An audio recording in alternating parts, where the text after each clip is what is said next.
Hello, and welcome to the Navigating Change Lunch and Learn webinar series. My name is Heather, and I am with the Social Policy Institute at San Diego State University. I am a project lead on Navigating Change. I have been involved in the development of the program.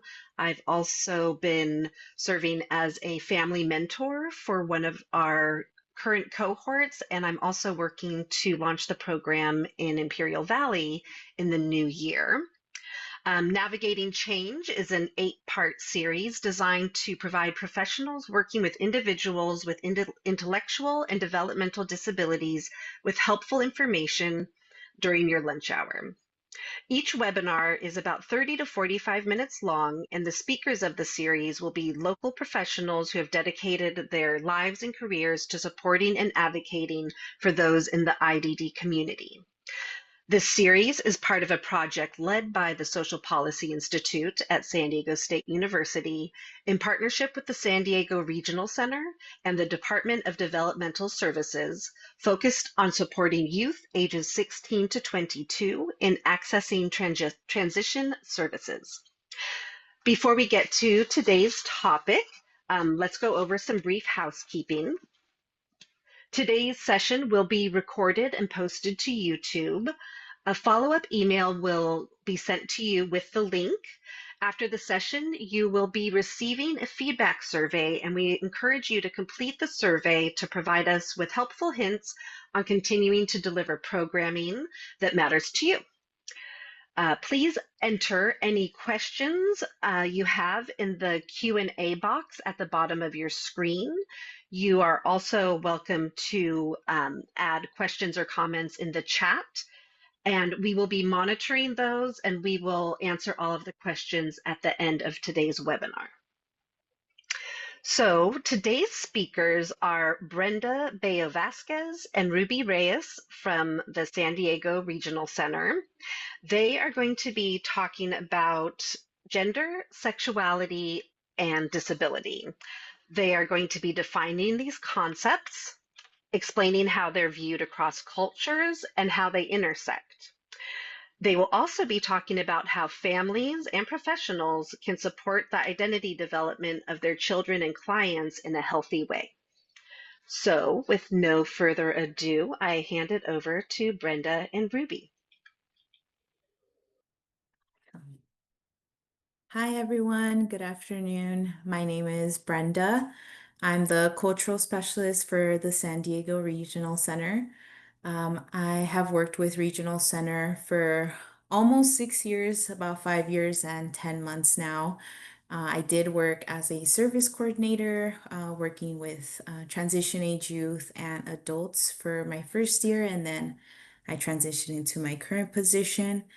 My role is really focused on implementing the agency's cultural competency initiatives in order to ensure that all families, regardless of the language they speak or their diverse background, that they get access to regional center services.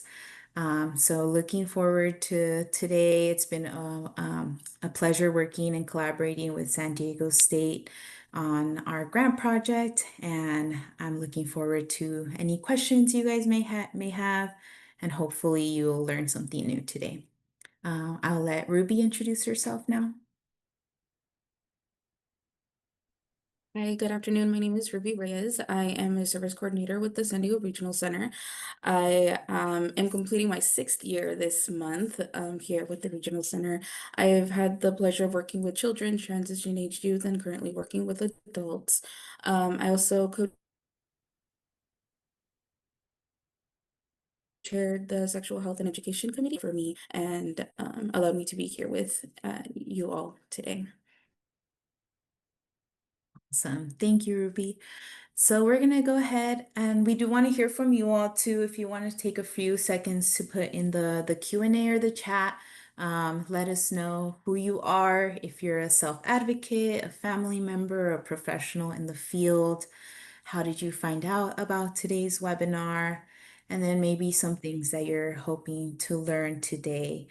Um, We want to know who's here as well. So if you feel comfortable answering any of these questions in the Q&A or in the chat, whatever is available, feel free to drop it in there. All right, so we're gonna go ahead and get started with our objectives for today. We're gonna first off define a few key terms: heteronormativity, learn about some history, LGBTQ plus history, and then discuss gender across different cultures. We're also going to look at defining key terms such as sex, gender, sexual orientation, that acronym and the letters and LGBTQ and what that stands for. We're also going to explore some strategies and resources that can help support individuals through their identity development in a healthy manner. All right, so starting first with the concept of heteronormativity, it's a belief, but it's also a way to describe the way societies are structured. And here in our country, we live in a heteronormative society. So it is the assumption that normal and natural expressions of sexuality in society are heterosexual or straight in nature. A heteronormative society is structured morally, socially, and legally to position other forms of sexuality as abnormal and to discriminate against non-heterosexuals. So it assumes the gender binary that there's only men and women, and that sexual and marital relationships are most fitting between people of opposite sex. So these beliefs didn't come from anywhere and they aren't believed across all cultures, right? There's different beliefs around gender and sexuality, and that has always been the case. But we do have those dominant beliefs in our country, and there is a reason for that, right? It is intentional, is through colonial practices. This is just one example of the ways in which these beliefs were violently imposed onto societies and different cultures. The example that I am sharing today is on Native American boarding schools. So these schools were run on the concept of killing the Indian and saving the man. It was a driving force behind Native American boarding schools, and it was a massive federal project that separated Native American children from their families and placed them in state-run institutions. In the institutions, the goal was really to stamp out any trace of their culture, their native culture and traditions, and instead replace them with white European Christian customs and norms. So it was common practice for school administrators to bathe new students in kerosene, to cut off their hair. They weren't allowed to wear their traditional jewelry and traditional clothing. So this is just one example of the ways in which some of these beliefs have been, again, imposed in a violent manner on different cultures and different identities. And this context is important, right? Because it influences the way people pass policies, laws, and all of those things. So that's what we're going to look at next, a little bit of LGBTQ plus history.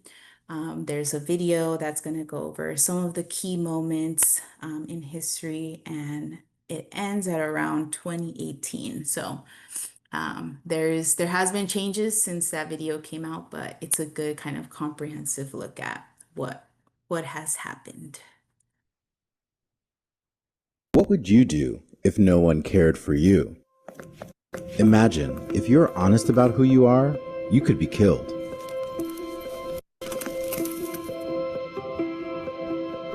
That's always been the reality for many LGBT folks since the birth of America. Many people lived in secret, fearful that someone would discover their truth. That was a motivation for Walt Whitman to write poetry that would beckon gay people to safe places where they could build community. Yet most LGBT people were still forced to live in isolation. Then Carl Maria Kirkpanig gave us the term homosexual and the power to identify. And writers like Alice Dunbar Nelson showed up. As a biracial, bisexual woman, her courage in the face of prejudice allowed more stories of LGBT people to be told. Like that of the Two-Spirit Zuni Native American Wewa, who impressed President Grover Cleveland. But after her truth was fully known, she was villainized. Over time, LGBT people congregated in safe spaces, and we began to see more representation in art, books, and theater. America soon called women to fight, and a contingent of lesbians formed in the Women's Army Corps, which became a place where lesbian women could be themselves. After the war, many women refused to go back to traditional gender norms. All of this paved the way for the homophile era. For the first time, we saw people publicly demanding livable communities and LGBT equality. Later, scientific studies proved that homosexuality was not a psychiatric disorder that needed to be cured, and put an end to the practice of placing LGBT people in mental asylums. While there was a growing restlessness among gender nonconformists, one by one, LGBT folks rose up to defend themselves, rioting in places like donut shops, cafeterias, and bars. Their courage sprung from Magnus Hirschfeld's safe haven for LGBT folks, which inspired Henry Gerber to form the Society for Human Rights. This motivated countless LGBT people to create change and establish more LGBT organizations across America. By the time of Stonewall, it became impossible to ignore the gay liberation movement. Human rights leaders like Harvey Milk unapologetically called for each of us to live fearlessly in the open. His murder and legacy inspired a new generation of civic activists fighting for the civil liberties of the LGBT people. In solidarity, LGBT people of all ages, races, and genders, and their allies demanded equality for their community at the first National Gay Rights March. Then, AIDS. Commonly called gay cancer, LGBT people with AIDS were denied health care. Many politicians were apathetic. Those afflicted had to harness the will to survive against all odds, while many in America refused to acknowledge this epidemic. People got angry, sparking a movement that encouraged the community to act up. When news revealed that AIDS affected even those who were not homosexuals, policies finally began to shift. By then, an entire generation had already disappeared, erasing many voices that carried our history.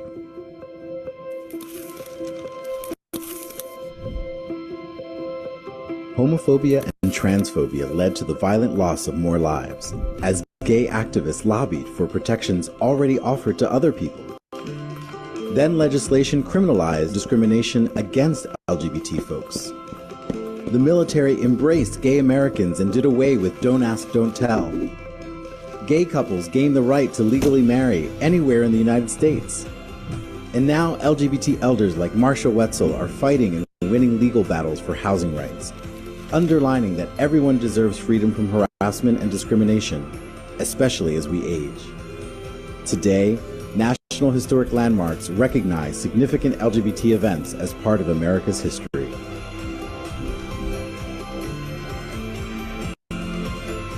When faced with death and injustice, LGBT people were forced to hide in the closet until the time was right to emerge as visible and vocal activists for equality. Even today, in the face of rising hate crimes, underrepresentation, and denial, LGBT people still struggle for acceptance and equality. 3 out of 4 LGBT older adults still worry about having enough support from family and friends as they age. This fight continues, and it's a fight where we all have a stake in. In the guiding words of AARP founder Dr. Ethel Percy Andrus, what we do for all. Our movement that started as a fight for survival has become a story of resilience. This is progress paved by heroes in the past, present, and into the future. Now more than ever, it's time for all of us to stand up, speak out, and claim care for ourselves, for our LGBT community, and for our future. A living history of the LGBT movement, powered by AARP. Learn more at aarp.org/pride. All right. So I love that video. If you ever want to look at it, I can link it and you can access it. Lots of progress was made throughout history. Unfortunately, at the current state, we're going a little bit backwards, and there's a lot of current policies and bills being proposed, anti-LGBT in the US. If you're interested to see what the state of these bills looks like, whether they've passed, what's being passed or proposed, where they're at, you can. This is an interactive map put together by the ACLU. But lots of progress has been made, but we do acknowledge that there's still work to be done for our community. And also want to echo that I didn't show we aren't going to talk too much about disability rights and disability rights movement history, but it's very similar to LGBTQ history in terms of the timeline. Individuals with disabilities like autism, intellectual disability were also being institutionalized at this time. So they were both kind of going through similar experiences throughout history. So next we're going to look at what gender and sexuality in other cultures. Really want to echo that throughout recorded history and since time immemorial, cultures have recognized and integrated more than two genders. The beliefs that we have today are Western constructs that often assume three things. One, that there's only two sexes, male or female. Two, that there's only three sexualities, gay, straight, or bisexual. And in some heteronormative societies wouldn't recognize bisexuality. And three, that there's only two genders, a man or a woman. So we're gonna look quickly through the gender diversity map that PBS has put together. You can access this as well. But we are going to look at starting with ourselves, right? Because we discussed that Native cultures have also always recognized a variety of genders. In Hawaii, they had the mahu. The mahu could be biological males or females inhabiting gender roles somewhere in between or encompassing both masculine and feminine. And their roles were as educators and promulgators of ancient traditions and rituals. Again, it was with the arrival of Europeans that their traditions were stomped out and almost eliminated completely. Um, Going to still in the United States we have the Winkte with the Lakota. This is a word for two-spirit people like the Navajo, the Nadlihi, and the Dilba. The Winkte are born male but assume many traditional women roles such as cooking, caring for children, as well as assuming key roles in rituals and serving as the keeper of the tribe's oral traditions. If we go down south to Mexico, you'll find the Muxe of the Zapotec of Oaxaca. And I believe if there's now films and documentaries around this, if you're interested in learning more. Among the Zapotec of the Oaxacan Peninsula, the Muxe were generally males who dressed as women or dressed as males with makeup. But they adopt feminine social roles and tend to work in embroidery, but have other careers as well. If we go over to other continents, like in Africa, we can see the Bangala in Congo. In centuries before European colonists arrived, the Bangala people's animist beliefs were carried by shamans, and they would dress in women's clothing in order to gain the ability to solve crimes, such as murder. We have the Mino, the Benin in Benin in Africa. The kingdom of the Dahomey had an all-female regiment of female warriors called Mino, or our mothers. And they were unmarried, childless women who were taught to have more masculine or aggressive, quote unquote, traits. And if we go over here to Asia, there's also a lot of different recognitions. This is a little long, so I won't read all of this, but we have the Ravani in Tamil Nadu in India.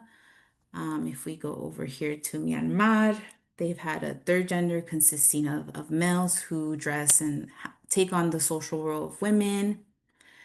Some of these words can be or used to be slang or could be derogative in some of these cultures. But You are all welcome to kind of take more of a deep dive look and look into the history and across the world of different genders in different cultures, but just wanted to reiterate, right, that historically there's been a recognition of more than just the two, right? So going back to our presentation. So we're now going to go over some terminology and I will be passing this over to Ruby. Yes. So, sex is classified as it's a classification that is assigned to infants at birth, and it's typically based on external anatomy, so either male, female, or intersex. It's often referred to as assigned sex at birth rather than just sex. Where gender is a social and legal status, it's typically set with the expectations of our society, and behaviors and characteristics, typical kind of like what Brenda just described on the map. And it's also something that we perform, where sexual orientation is who you're attracted to, who you feel drawn to either romantically, emotionally, and often sexually. And then, so what is gender identity? Gender identity is each person's internal and individual experience of gender. So it could be your sense of being a woman, a man, both, or even neither. And this all falls along a spectrum. A person's gender identity may be the same as their assigned birth.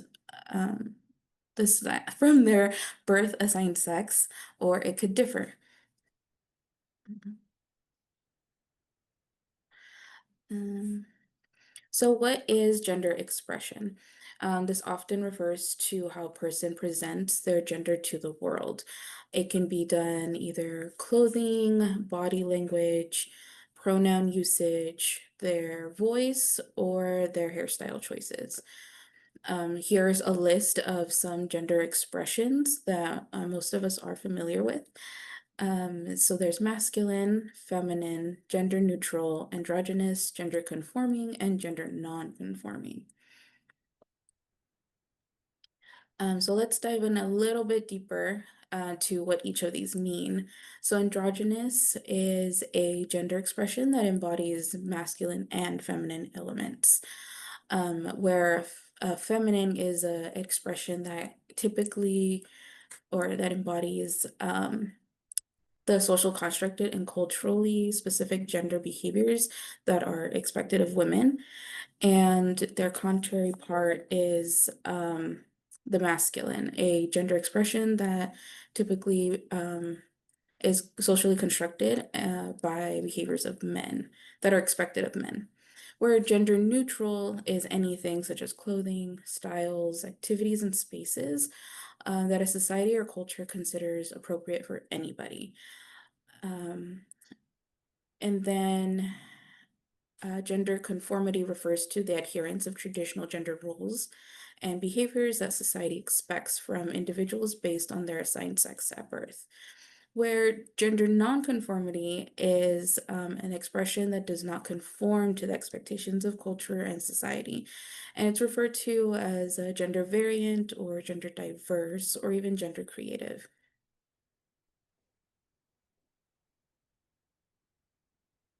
So this is the Gender Unicorn. This is a tool that's used to help those who are trying to figure out where they land on the spectrum. It's given different breakdowns of identity, expression, assigned sex at birth, who you're physically attracted to, and maybe who you're emotionally attracted to. This is a tool that maybe we could use with individuals that we work with as well to help them navigate any of these parts of themselves.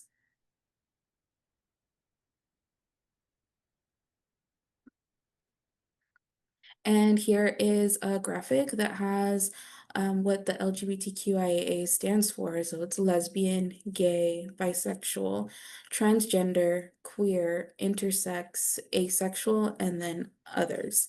Um, if there's one that you didn't know about, if you want to drop it in the chat, that'd be great.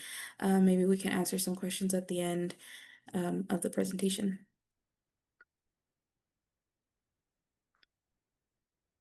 All right, so we're going to talk a little bit now about how to support a healthy gender identity development. Um, do not feel pressure either to kind of know all of the terms all of the time. This is just an introduction, and so for some people it may be new and a little overwhelming, but it takes practice and time to really learn all of it. So don't feel overwhelmed. But how can we support the individuals we serve in their development of their identity? Is really going to be important that you take an intersectional approach to anything and everything with this community. Intersectionality was originally coined by Kimberly Crenshaw, and she was a Black feminist scholar who talked about the unique challenges that Black women face in this country. So it's an understanding that a person's identity is made up of multiple intersecting factors such as age, class, race, gender, sexuality, and disability that all combine to create different experiences of discrimination and privilege. Here in the US, it is estimated, and it's a very rough estimate, that around 3 to 5 million LGBTQ plus people in the US have a disability, and that about 2 in 5 transgender adults have a disability. And that's just disabilities in general. We're not exactly sure what the numbers look like for specific disabilities like developmental. But LGBTQ persons with disabilities are particularly susceptible to intersectional discrimination across many areas of their life, including healthcare, employment, education, and legal protection. This is the wheel of power and privilege. It's kind of a visual to show how certain identities and identifying with certain identities aligns you more to positions of power versus while some other identities and parts of an individual might align them more toward a marginalized identity. So for individuals who are of a diverse gender, if they're not cis, essentially they don't identify with their sex assigned at birth, that's a disadvantage in our society. If they have a disability, that is a disadvantage if they're depending on their level of ability, right? We look at that as well. Their neurodiversity can impact whether they're more aligned with power or not. So this is kind of a nice tool and visual for people to reflect on, to see where you lie, depending on who you're working with, right? Looking at your professional relationships and how that might impact the way in which you're working with certain communities if you're more aligned to the center, right? It can also be a tool of empowerment for some individuals who maybe didn't know that their certain social identities align them more to having power, and they can do things to kind of promote change or justice. But it's a cool tool to kind of look at to see these are known things, right, in our society. A little bit on autism and gender variance. There is some research on this, although limited. One study in New York compared the rate of parent-reported gender variance in individuals with an autism diagnosis to parents in a normative, non-referred data set, and it showed that individuals with autism were 7.76 times more likely to report gender variance. That means they had identified with a gender different from their sex assigned at birth. And that is a very high number. So they are identifying at much higher rates than the normal regular population that doesn't have autism. There is a lot of research as well that has shown or noticed a high rate of co-occurrence between gender dysphoria, which is an actual DSM diagnosis, which is when individuals are experiencing severe trauma or distress around not being able to identify with the gender that they feel that they are. And so they're actually able to see and compare rates of diagnoses and are seeing that individuals with autism tend to have also co-occurring diagnoses of gender dysphoria or have or are reporting gender variance. And then there's also some research that has shown that individuals with autism are more likely to self-identify as being non-heterosexual or not straight, and they identify as gay, bisexual, and asexual at much higher rates. More research needs to be done as to, the co-occurrence of these things.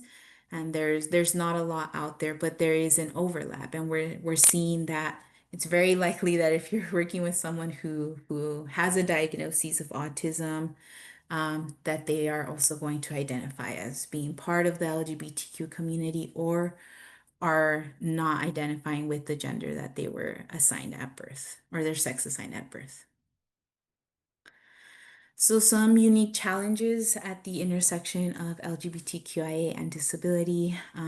I touched a little bit on it, but discrimination from healthcare providers can lead to delayed diagnoses, untreated conditions, or outright avoidance of care, especially for transgender individuals.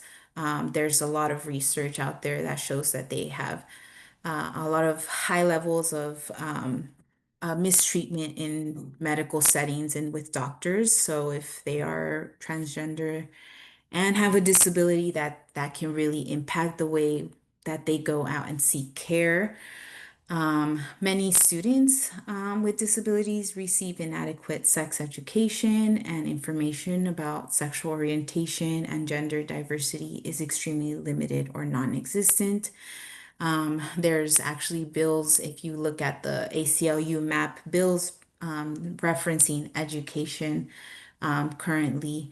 So a lot of students, especially those with disabilities, tend to not get the same education, or it's not the education that they're receiving is not accommodating to their disability.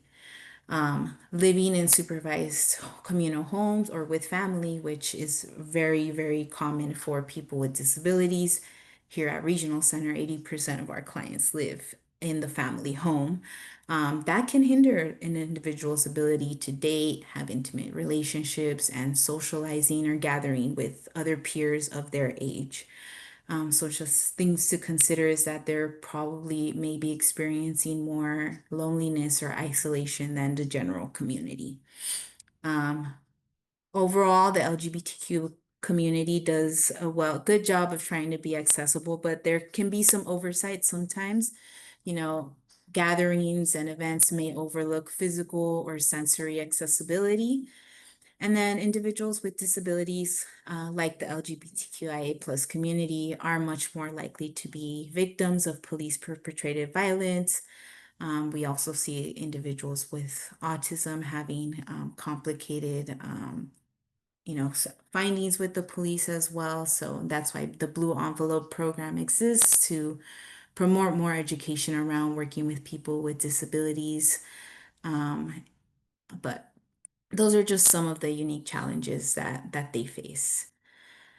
So now we're going to talk about how we can take a more take a more person-centered approach to working with our individuals and how to kind of address these unique challenges. Starting with this video. Hi.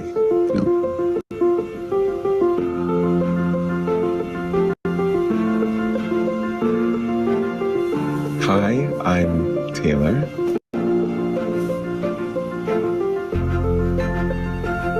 Hi, I'm here for my interview.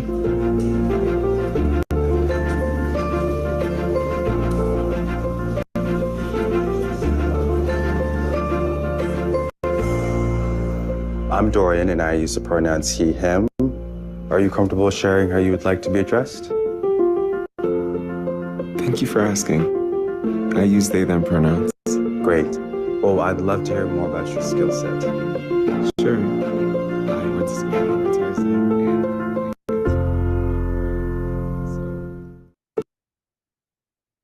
All right.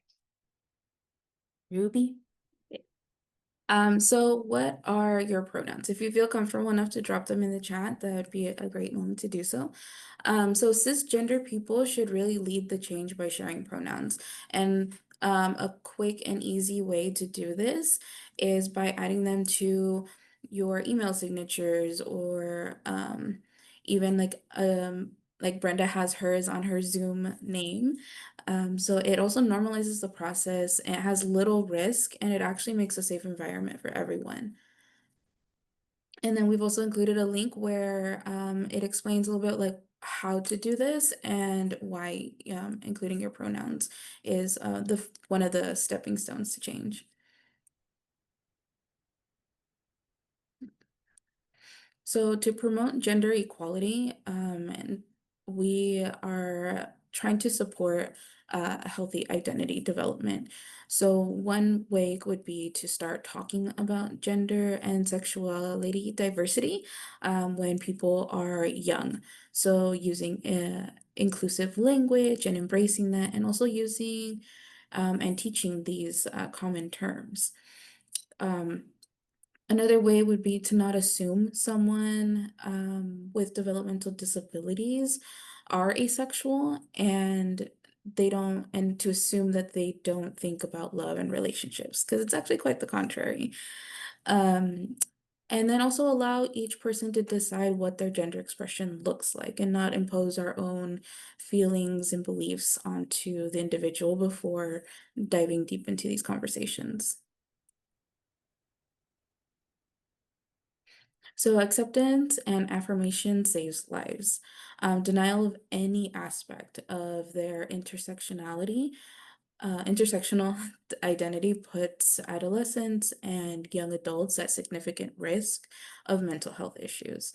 So many have like the difficulty of fitting into the LGBTQ spaces because of the stigma that surrounds autism and other disabilities. Many individuals that are on the spectrum have were not believed by their family members or other professionals because they assumed that they were confused and didn't really conceptualize or understand what it is to be queer and have a disability. Special care must be taken to reduce feelings of isolation and help them find the right people with like community resources and maybe this like the LGBTQ center. When taking a person-centered approach, this is something to support the LGBTQ individuals with developmental disabilities. So here at the Regional Center, we emphasize the importance of supporting our individuals and gain positive control over their lives and what they've chosen for themselves.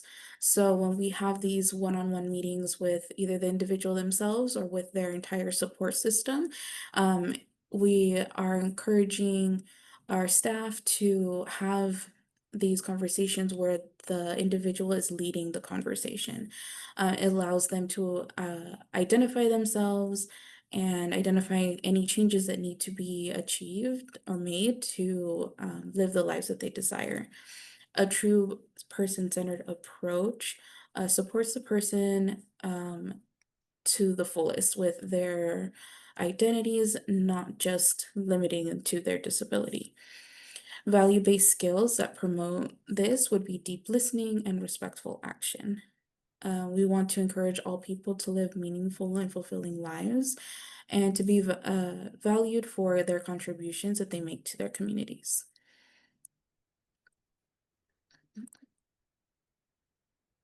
So one way that we can do this and that we consistently do this at the Regional Center is to complete this tool called the one-page profile. It is quick and it's a positive introduction to who the person is.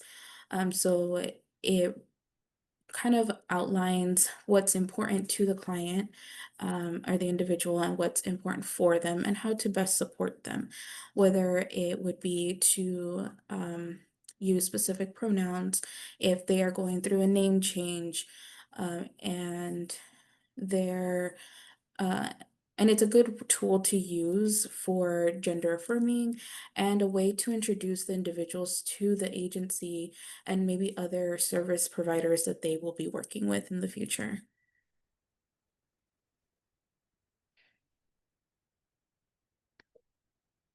So one way that we have done this here at the Regional Center is to document all name changes and pronouns.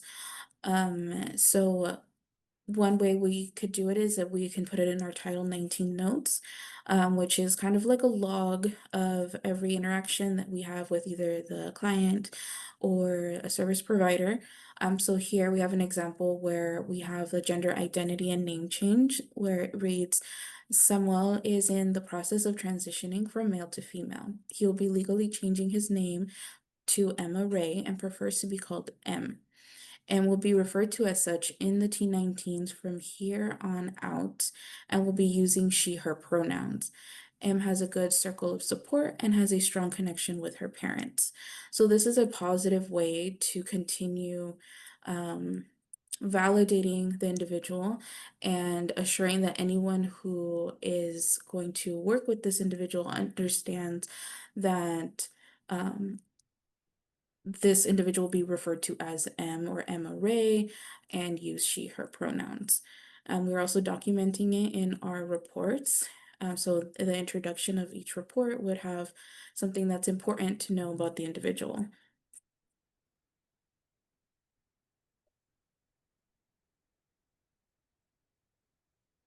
So an organizational approach to support LGBTQ individuals with developmental disabilities would be to take an opportunity to celebrate the LGBTQ and disability community as an organization. So posting pride flags or the colors to show that you're a safe space for the community, attending Pride or financially supporting the LGBTQ and disability organizations by sponsoring an event or simply donating.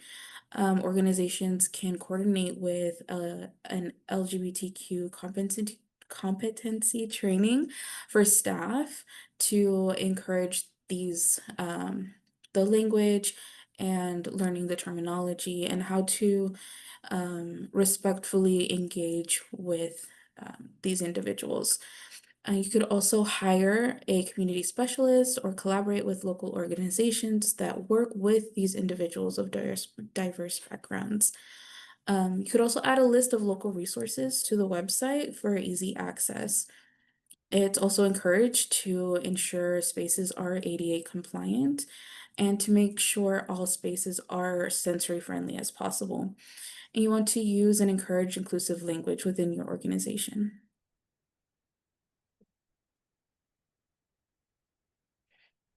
So here are some local resources throughout the entire San Diego and Imperial counties. One intersectional resource that we do use here at the Regional Center is the Rainbow Group with the Center for Personal Growth.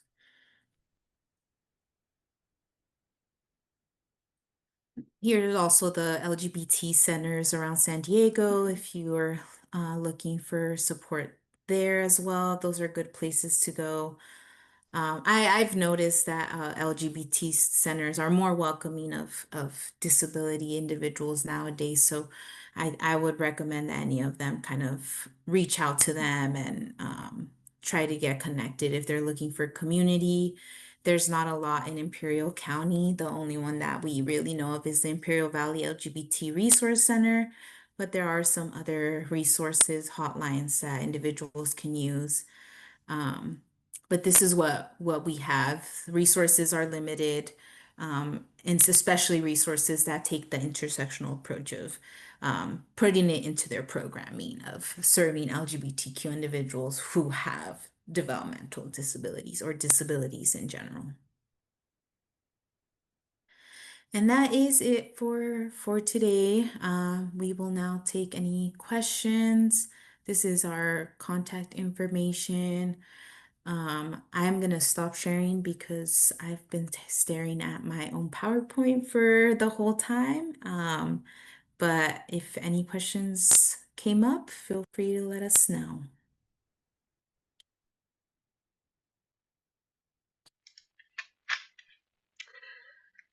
Wow, that was great. Thank you so much, Brenda and Ruby. Looking at the chat and the questions, I'm seeing if there are any. There was one question about, you mentioned the Blue Envelope program. Um, I added the link in the chat if anyone is interested in that, but would you want to give a quick overview of what that is?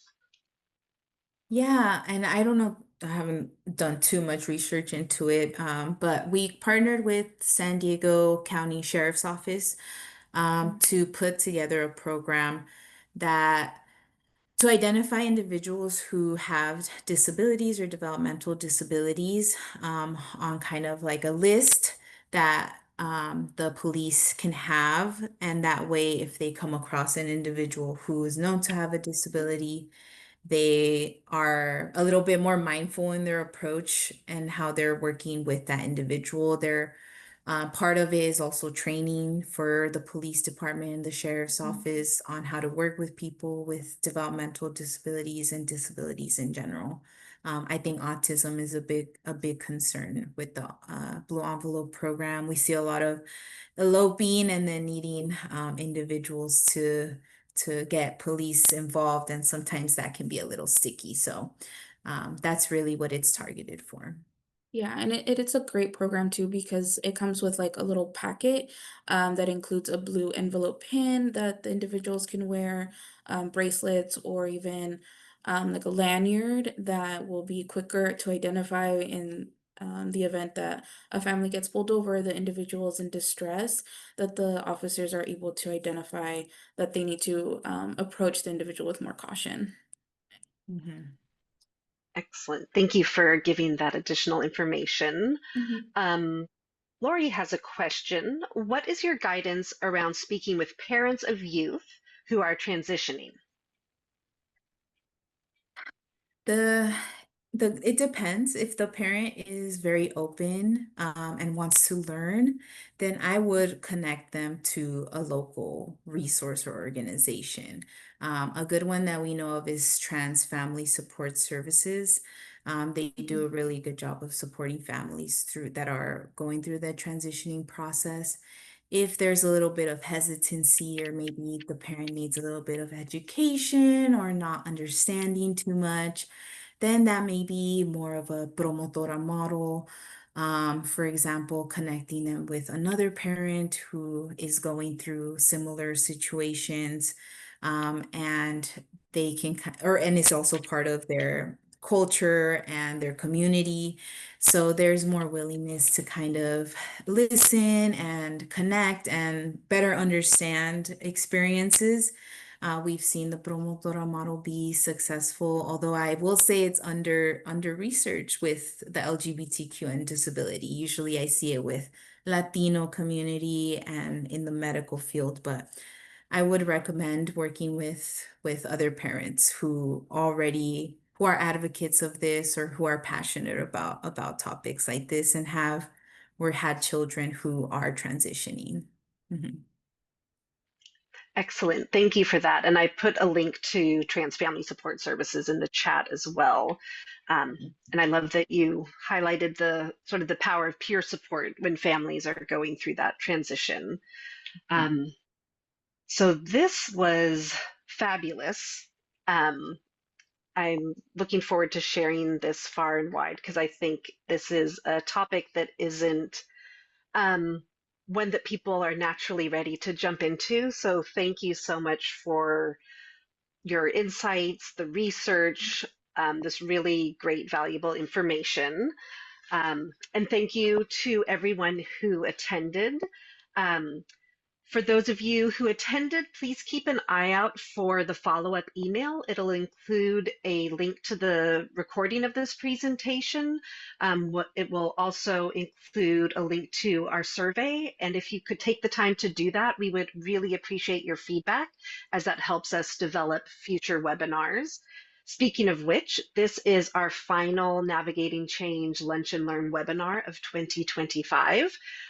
We are planning our schedule and topics for next year, and those we will be sharing soon, but I will let you know that a couple of the topics, one that we're hoping to do next, probably in March, we'll have some speakers that actually Brenda connected me with who will be speaking about self-advocacy and also developing healthy, safe, fulfilling relationships for people with developmental disabilities, whether those are friendships, romantic relationships, intimate relationships. So we think that'll be a nice follow-up to this presentation. We will also be having, one of the webinars will be a presentation about the experience of being a sibling with someone who has developmental disabilities and sort of highlight that aspect of sort of the family dynamics that are sometimes overlooked. So again, when you get that survey, if you have ideas of topics that you would like us to cover, please let us know because these webinars are for you.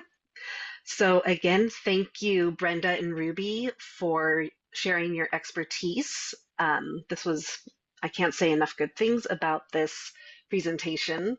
And thank you to everyone else for spending your lunch with us. I hope you all have a good day. Thank you.